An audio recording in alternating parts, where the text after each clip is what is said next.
Amigos queridos,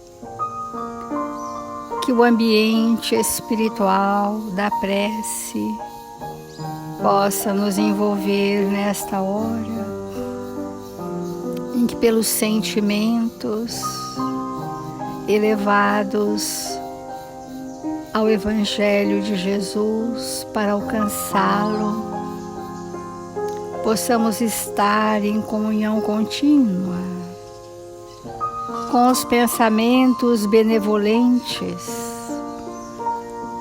dos Espíritos amoráveis que em nome de Jesus são conosco, pensamentos sublimados, nobreza de ideais de vida, desejo sincero de aprender a servir, imbuídos da esperança em dias melhores para todos nós, pedimos humildemente que sejamos amparados, socorridos em nossas dores, aplacados em nossas súplicas, para que esta manhã radiosa e luminosa em nossas vidas seja vivida com intensidade,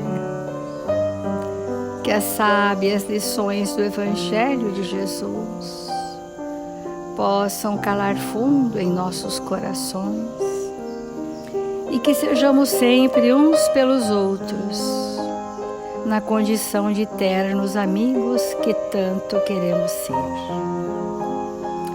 Agradecemos, Senhor Jesus, a presença honrada e amiga dos seus tarefeiros, que solenemente aqui se apresentam para conduzirem os nossos pensamentos. Recebam todos a nossa gratidão. Ampara-nos nesta hora, Senhor, e guarda-nos em sua paz, hoje e sempre. E que assim seja, Mestre.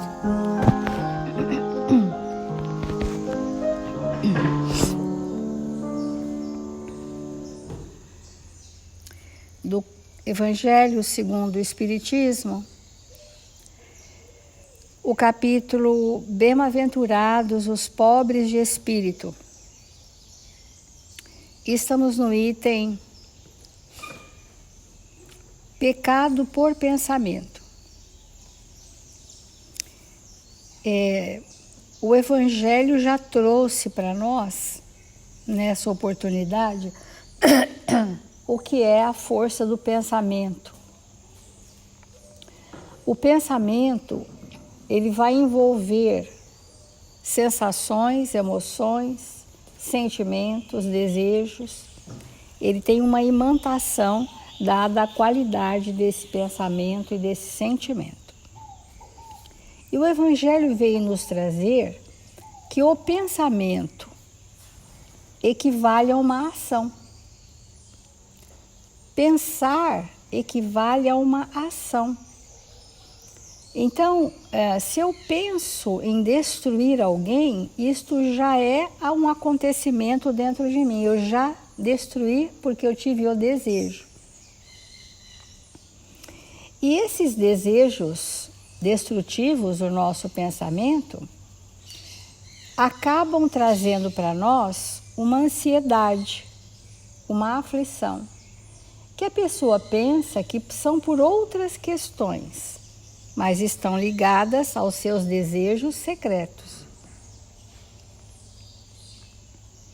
Quantas e quantas pessoas sofrem anos seguidos de aflições intensas porque passaram algum tempo da sua vida desejando que a mãe morresse ou que alguém dos seus morresse, desejando ardentemente, mas nunca disse para ninguém.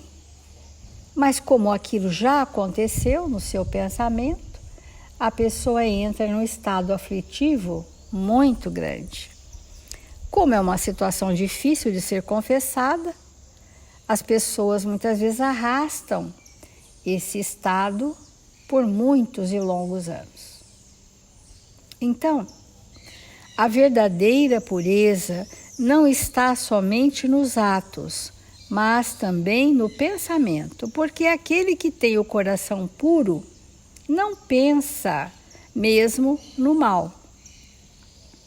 Foi isso que Jesus quis dizer. Esse princípio conduz naturalmente a esta questão.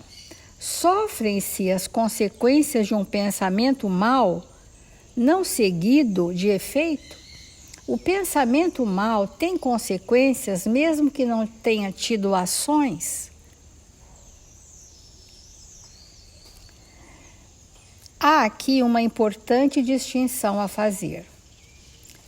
À medida que o espírito, empenhado no mau caminho, avança na vida espiritual, ou seja, se esclarece, se despoja pouco a pouco de suas imperfeições, segundo a maior ou menor boa vontade que emprega em virtude do seu livre-arbítrio. Todo mau pensamento, pois, resulta das nossas imperfeições. Todos nós somos imperfeitos e é então reconhecer que nós trazemos ainda essa questão.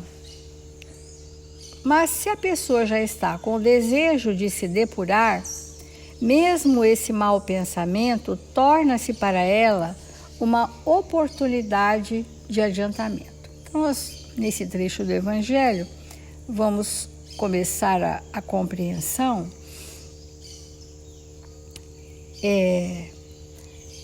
A primeira fase da ação transformadora nossa chama identificação.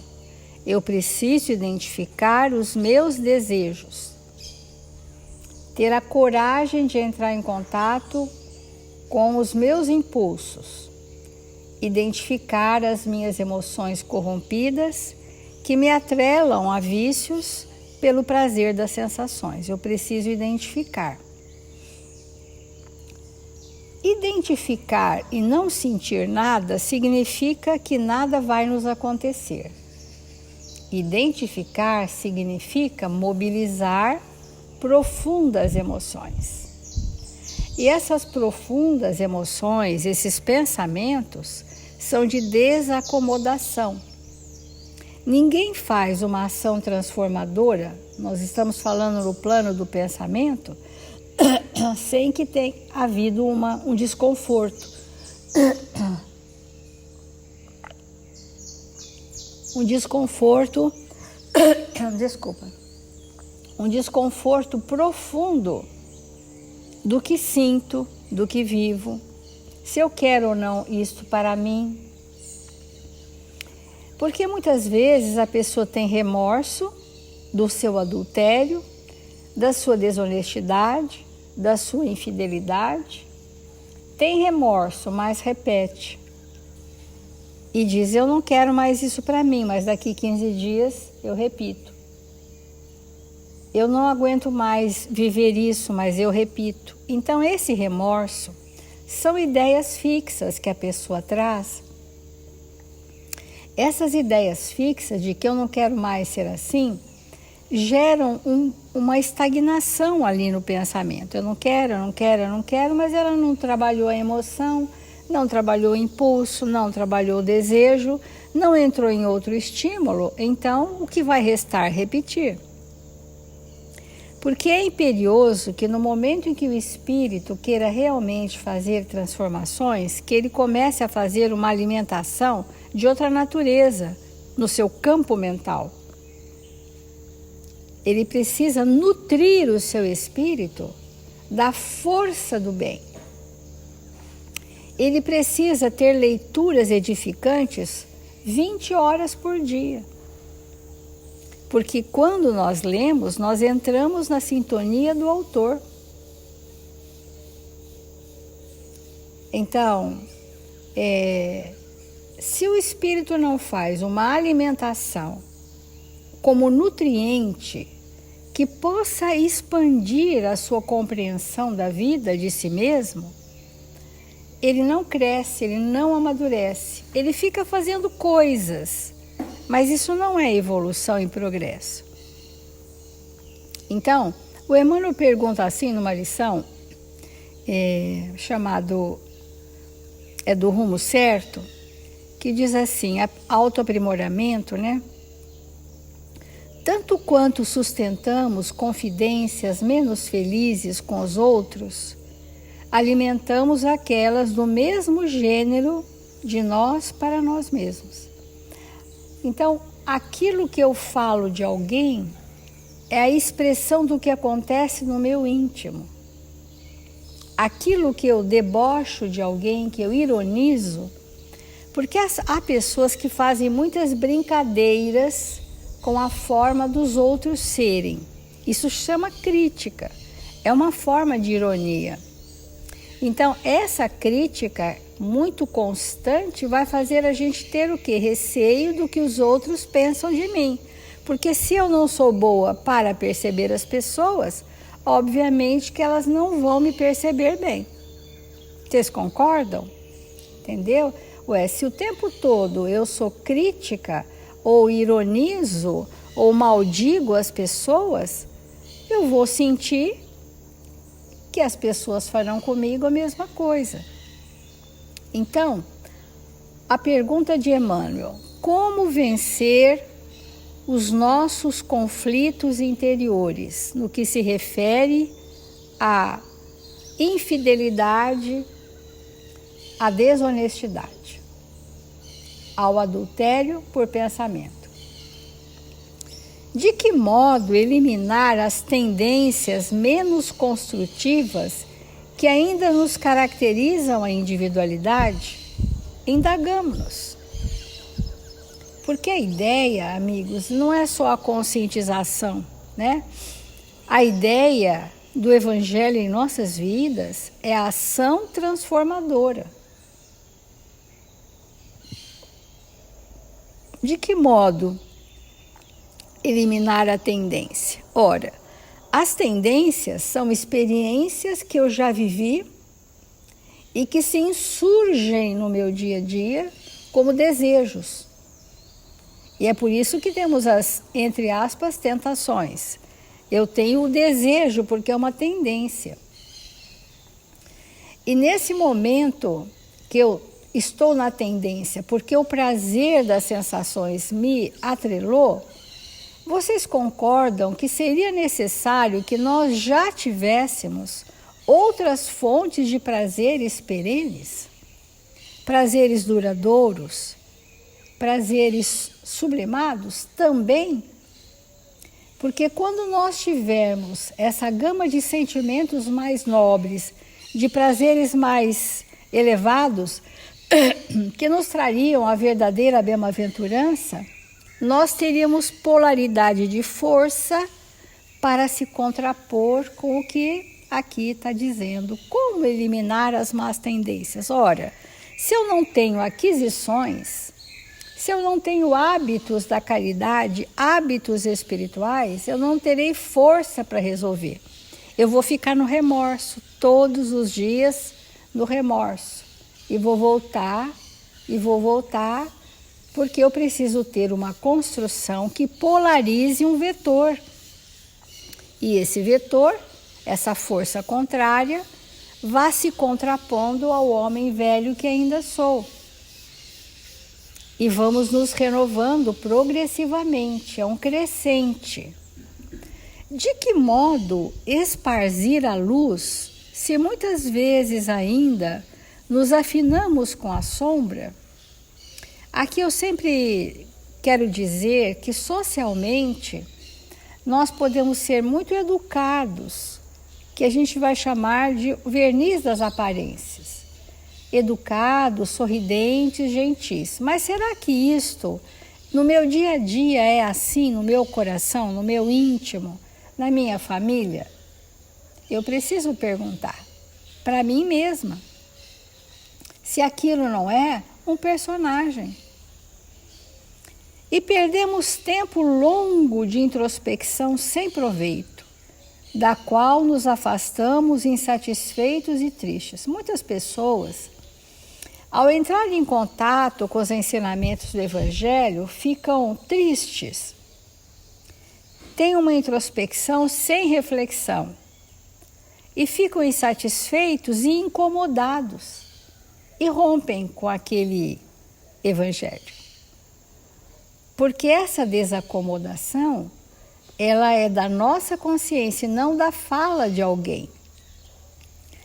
Quando alguém reverbera aquilo que a nossa consciência já nos diz, é o ponto necessário da desacomodação. Eu preciso desacomodar o que está no meu mundo íntimo para fazer a transformação, senão não há possibilidade.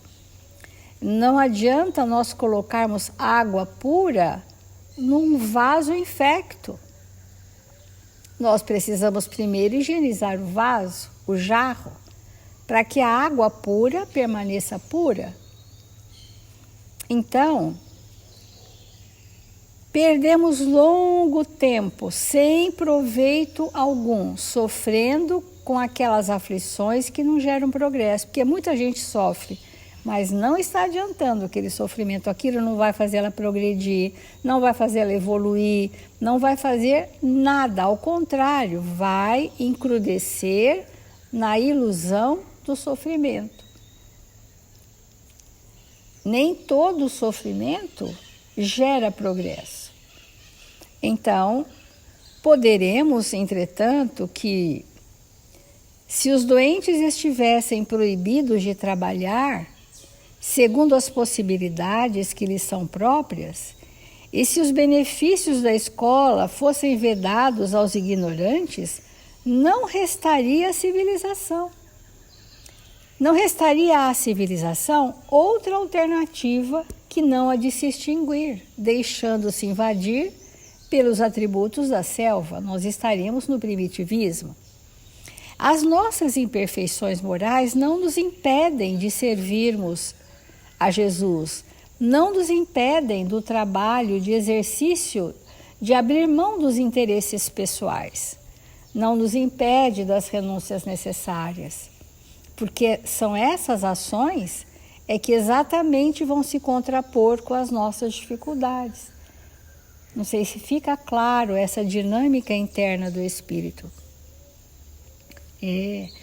Por isso que, enquanto nós estamos no trabalho do bem, nós estamos num outro patamar e vamos adquirindo reservas morais, lastro espiritual, né? Benefícios importantes.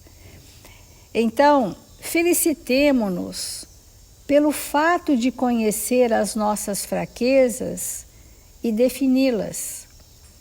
Isso constitui um passo muito importante no progresso espiritual, porque com isso já não mais ignoramos onde e como atuar em auxílio da própria cura e burilamento. Porque é uma pergunta importante, né? Vocês concordam? De que modo posso eliminar as tendências menos construtivas que ainda me caracterizam? Essa é uma pergunta importante.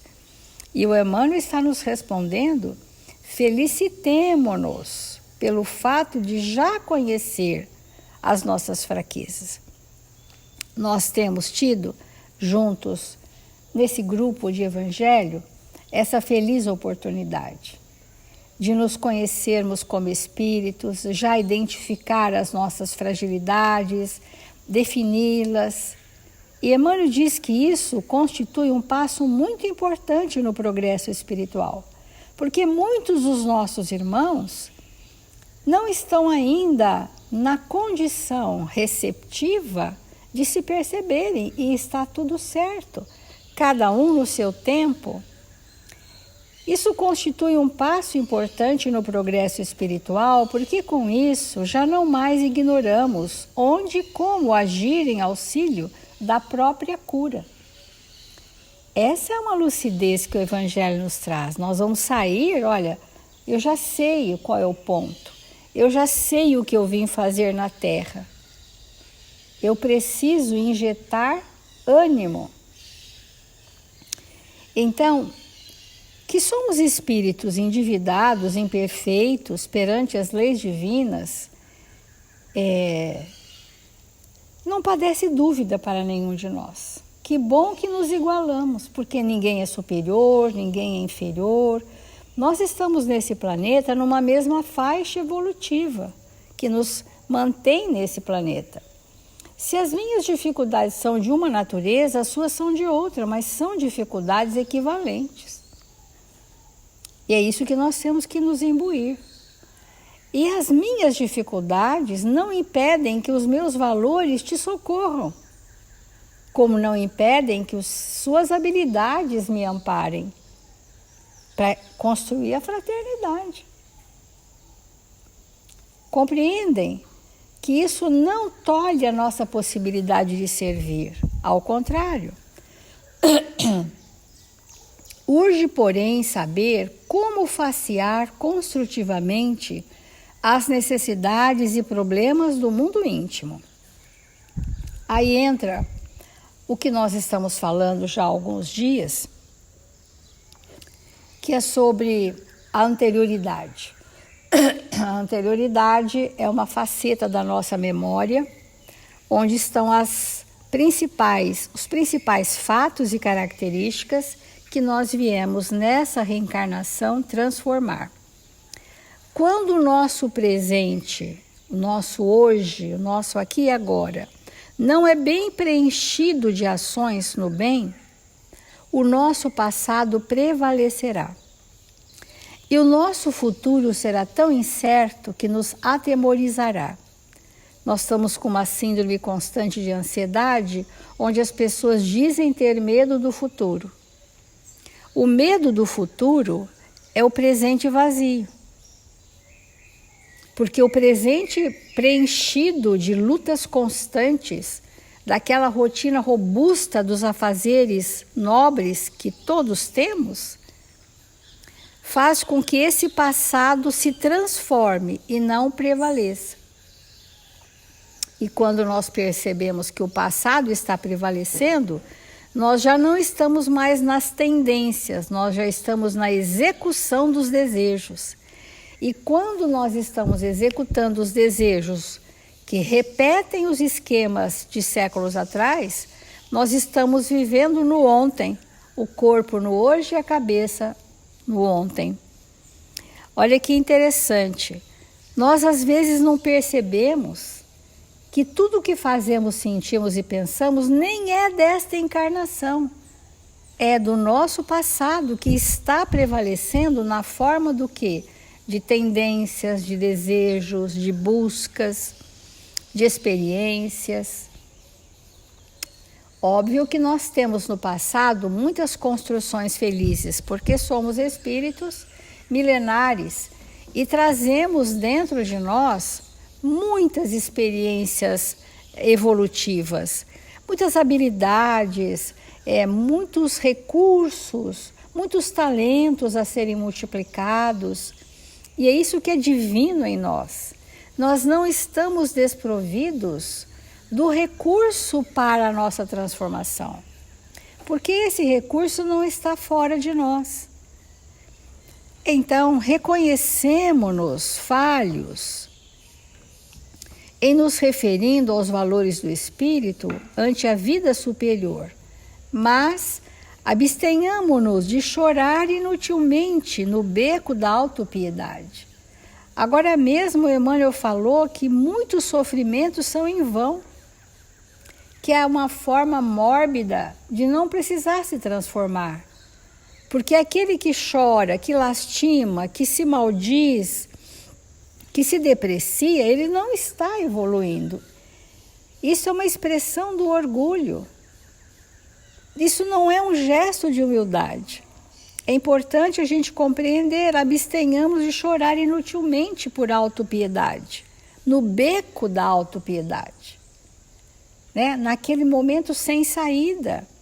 Porque quando eu me vitimizo, eu estou dizendo, olha, a culpa não é minha, eu é que sou o sofredor, então por isso eu não preciso mudar, que se modifiquem aqueles que me fazem sofrer.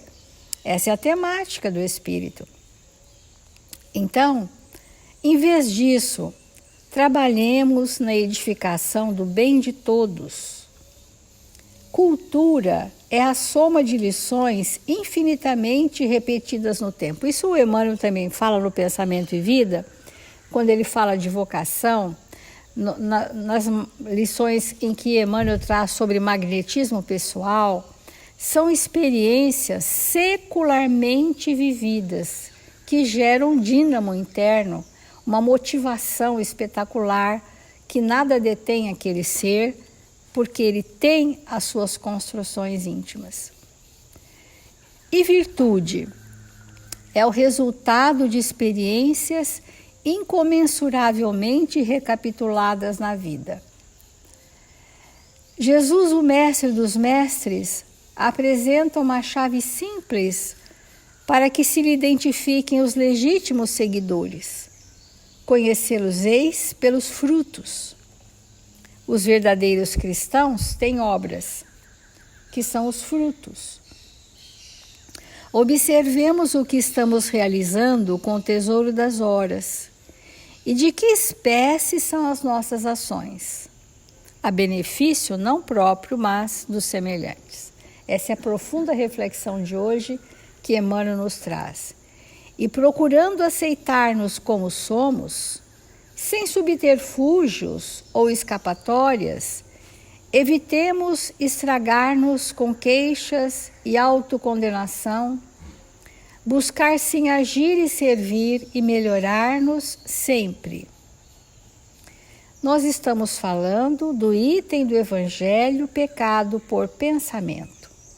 E nós estamos dizendo que é próprio de espíritos que não consultam os seus próprios valores morais. E que isso encerra para nós essa questão do adulterar, do ser infiel aos seus próprios valores conscienciais e, portanto, trazer ainda o tema da desonestidade. O tema da desonestidade é muito mais amplo do que nos parece, porque é permeado de más intenções escusas para garantir benefícios para si, sejam benefícios morais, espirituais, ilusões, né? Sejam benefícios materiais, enfim. Porque até com Jesus nós queremos levar vantagens. Todo espírito que quer levar vantagens está no painel da desonestidade. Que vantagens queremos de Jesus? Jesus, olha, eu sou o melhor, estou fazendo isso. Só tem aqui 10 pessoas, mas eu é o que faço mais, eu é que me dedico mais. Então, olha quanto eu sou bom. Então, logo, eu sinto que mereço muito mais do que os demais. E quero ser o primeiro a ser chamado, o primeiro a ser querido, o primeiro a ser reverenciado. Então, são as imaturidades, né? O painel ainda da infantilidade do espírito. Então, que se as árvores são valorizadas pelos seus próprios frutos, cada árvore recebe e receberá invariavelmente atenção e auxílio do pomicultor conforme os frutos que venha a produzir. Então, entreguemo-nos com bom ânimo, aceitação, com coragem, né? Aquilo que nós viemos realizar neste mundo e criemos um hoje tão robusto que possa dar uma polaridade motivacional forte para nos trazer para o homem novo que queremos vir a ser, que é o espírito em fase de regeneração. Então nós vamos encerrar por aqui hoje, fazer a nossa prece.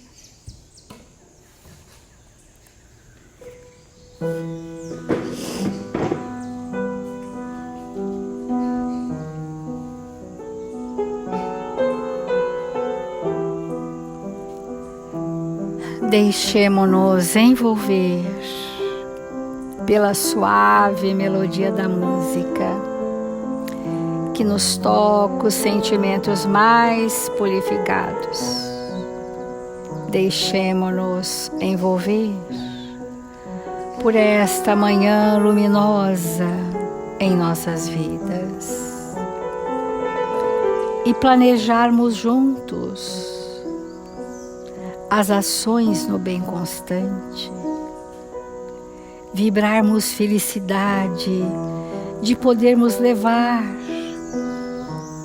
aos sedentos do caminho a gota dos nossos sentimentos mais purificados.